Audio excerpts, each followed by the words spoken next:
Hello there, everyone, and welcome back to another episode of Star Wars Nerdiness. This comes from a book that I read quite a while ago called The Legends of Luke Skywalker.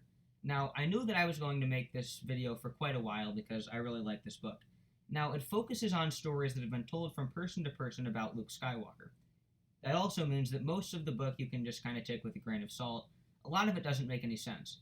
But this chapter, I think, is quite a bit more credible than most of the book. So I would definitely recommend reading it, but first I'm going to tell you about one part that I find especially interesting, and it's the time that Luke Skywalker saved a Stormtrooper's life.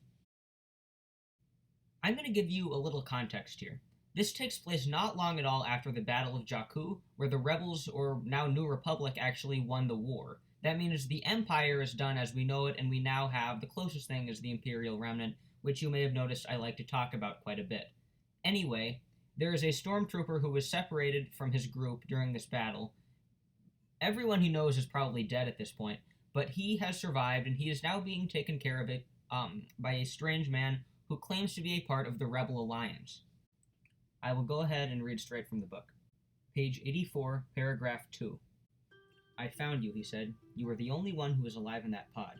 There will be a reward if you bring me back to an Imperial Navy outpost." He chuckled.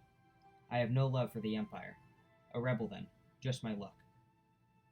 "What do you want with me?" I asked. "Want with you?" He seemed to find this question funny. What does one living being want with another in the desert? There are only a few answers.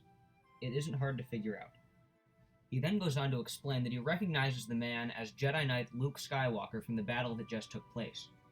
Not only was he in contact with the man that killed so many of his friends, but he was now very much his prisoner. He was expecting Luke Skywalker to kill him, or at least torture him, try to get information from him. But Luke Skywalker actually did the very opposite. He nursed him back to health.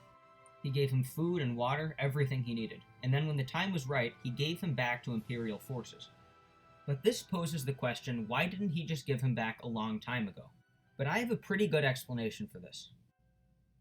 If the Stormtrooper came from a recently liberated planet like Naboo or Coruscant, there was a good chance that he would be brutalized if not killed the second he arrives. Luke was just keeping him safe so he could return to a safe galaxy. This really shows us how great of a person Luke Skywalker was. This also shows us that he was able to fight but also embrace the Jedi way. He forgave the Stormtrooper. That means he is willing to forgive his enemies. Thank you for watching, and may the Force be with you.